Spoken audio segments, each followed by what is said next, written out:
ఆషాఢ మాసం సందర్భంగా మన కాసం ఫ్యాషన్స్ కిలో చీరలు కొనండి, అరకిలో చీరలు ఉచితంగా పొందండి. గోదారమ్మ కాస్త శాంతించింది. 2-3 రోజులుగా ఉవ్వెత్తున ఉరకలేసిన గోదావరి కాస్త నెమ్మదించింది. ఎగువన కురుస్తున్న వర్షాలు తగ్గుముఖం పట్టడంతో వరద ప్రవాహం కాస్త తగ్గుముఖం పట్టింది.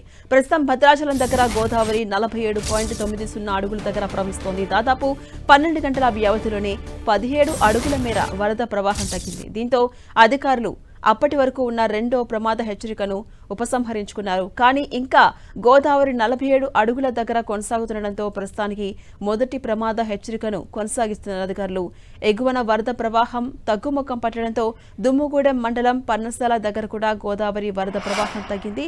నిన్న మొన్నటి వరకు పూర్తిగా జలదిగ్బంధమైన పన్నసాల పుణ్యక్షేత్రం ప్రస్తుతం తేరుకుంటోంది. దీంతో లోతట్టు ప్రాంతాల ప్రజలు ఊపిరి పీల్చుకుంటున్నారు. అటు వరద ప్రవాహం తగ్గడంతో తెలంగాణ, ఛత్తీస్గఢ్ రహదారిని కూడా పునరుద్ధరించారు. అటు భద్రాచలం టు ఏపీ రహదారిపై పేరుకుపోయిన మట్టిని కూడా అధికారులు తొలగిస్తున్నారు. ములుగు, వాజేడు, వెంకటాపురం, దుమ్ముగూడెం, చర్ల మండలాల్లో పునరావాస కేంద్రాలకు వెళ్లిన ప్రజలు వరద ప్రవాహం తగ్గడంతో ప్రస్తుతం వారు ఇళ్లకు వెళ్తున్నారు.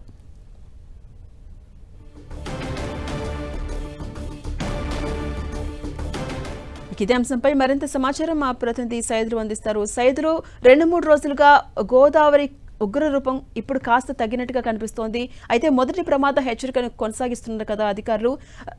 పరిస్థితి అదుపులోకి రావడానికి ఇంకా ఎన్ని డేస్ పట్టే అవకాశం ఉంది? సంబంధించిన అధికారులు ఏం చెప్తున్నారు?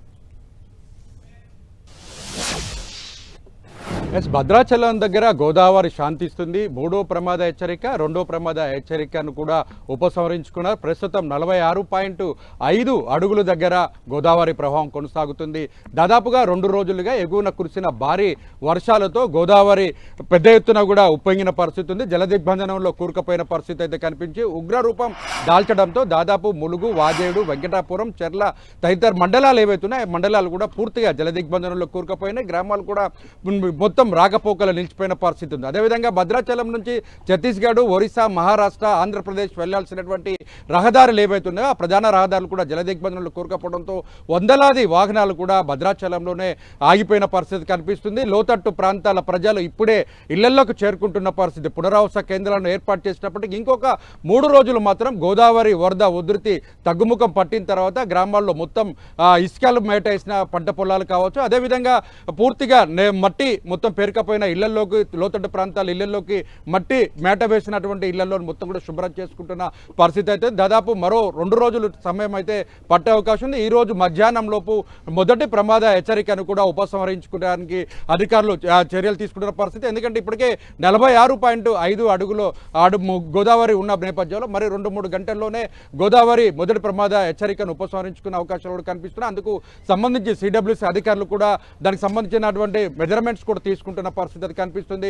ప్రధానంగా 60 అడుగులు గోదావరి వస్తే లోతట్టు ప్రాంతాల ప్రజలు ఇబ్బందులు పడుతున్న నేపథ్యంలో మొత్తంగా మనం చూడవచ్చు నాటి పొడవలు కావచ్చు, గజ ఈతగాళ్లను, స్టీమర్లను కూడా ఏర్పాటు చేసిన పరిస్థితి. ఎన్డీఆర్ఎఫ్, డిఆర్ఎఫ్ బృందాలను ప్రత్యేకించి భద్రాచలంలోనూ అదేవిధంగా గజ ఈతగాళ్లను కూడా ఏర్పాటు చేసిన పరిస్థితి అయితే కనిపిస్తుంది. ఓవరాల్గా భద్రాచలంలో లోతట్టు ప్రాంతాల పంట పొలాలు మొత్తం నీట మునిగినాయి. దీంతో ఇప్పటికే ఎలినోనా ఎఫెక్ట్తో రైతులు తీవ్ర ఇబ్బందులు పడుతున్న పరిస్థితుల్లో అటు బుర్గంపాడు, లక్ష్మీపురం, రెడ్డిగూడెం గ్రామాలతో పాటు చెర్ల, వాజేడు, వెంకటాపురానికి సంబంధించిన పంట పొలాలు గోదావరిలో నీట మునిగిన పరిస్థితి అయితే కనిపిస్తుంది. ఓవరాల్గా ఇప్పుడు రైతులు పంటలు వర్షాలు లేక ఇబ్బంది పడుతుంటే గోదావరి వచ్చి నీట ముంచడంతో పంటలు ఇవి కూడా పండే అవకాశం లేదని కన్నీరు మున్నీరుగా విలిపిస్తున్న పరిస్థితి అయితే కనిపిస్తుంది. ఎప్పటికప్పుడు గోదావరి వరదలకు సంబంధించిన వాకప్ అయితే చేస్తున్న పరిస్థితి అయితే పూర్తిగా కనిపిస్తున్న పరిస్థితి అయితే గోదావరి వరద ఉధృతి మాత్రం తగ్గుముఖం పడడంతో అధికారులు అదేవిధంగా స్థానిక ప్రజలు మాత్రం ఊపిరి పీల్చుకుంటున్న పరిస్థితి అయితే కనిపిస్తుంది.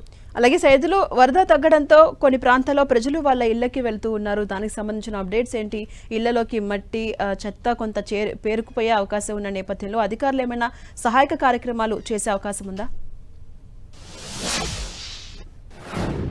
చూడొచ్చు మొత్తంగా ఇప్పటికే లోతట్టు ప్రాంతాల ప్రజలకు సంబంధించి ఇళ్లలోకి ఎవరైతే గోదావరి వరద చేరుకుందో వారంతా కూడా పునరావాస కేంద్రాలకి తరలి వెళ్ళారు. ఇప్పుడు ఆ ఇళ్లకు మొత్తం కూడా మట్టి, ఇసుక మేట వేసిన నేపథ్యం ఉంది. మట్టి మొత్తం నేరడ మట్టి మొత్తం చేరుకుపోవడంతో ఆ ఇళ్లను శుభ్రంగా ప్రజలు మాత్రం స్థానికులు ఆ ఇళ్లలోకి వెళ్ళి మొత్తం సామాన్లు ఏవైతున్నాయో అవన్నీ గోదావరిలో కొట్టుకుపోయాయా లేదా అన్న కోణంలో కూడా చెక్ చేసుకుంటున్న పరిస్థితి. మొత్తం కూడా స్థానికులే అవన్నీ కూడా క్లీన్ చేసుకుంటున్న పరిస్థితి. ఎందుకంటే అధికారులు ఎవరు కూడా లోతట్టు ప్రాంతాల ప్రజలు నేపథ్యంలో కేవలం వాగులు వంకల దగ్గర సైన్ బోర్డులను ఏర్పాటు చేసిన పరిస్థితి అవుతుంది. అయితే ఎడపాక పోలీస్ స్టేషన్కి సంబంధించి బేస్ క్యాంపులు కూడా పూర్తిగా జలదిగ్బంధనంలో కూరుకుపోయిన పరిస్థితి. అటు ప్రభుత్వ ప్రైవేటు ఆస్తులు కూడా పూర్తిగా జలదిగ్బంధనంలో కూరుకొని ఇప్పుడే తేరుకుంటున్న పరిస్థితి. ఇప్పటి వరకు అధికారులు అయితే కంట్రోల్ రూమ్లను కూడా ఏర్పాటు చేస్తారు. అటు భద్రాచలం కావచ్చు, కొత్తగూడెం కావచ్చు, కలెక్టరేట్ కావచ్చు, సబ్ కలెక్టర్ ఆఫీస్, ఐటీడీ ఆఫీస్లో కూడా మొత్తంగా కంట్రోల్ రూమ్లను ఏర్పాటు చేశారు. గోదావరి కరకట్ట మీద పూర్తిగా నిషేధాన్ని ఏర్పాటు చేశారు. సెల్ ఫోన్లో నుంచి విజువల్ తీయడం కానీ, సెల్ఫీలు దిగడం కానీ,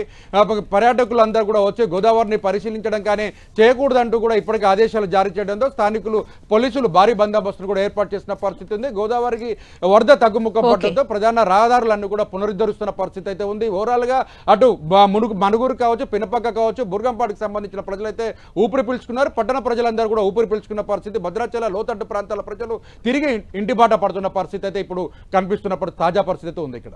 రైట్, థ్యాంక్ యూ సైదులు.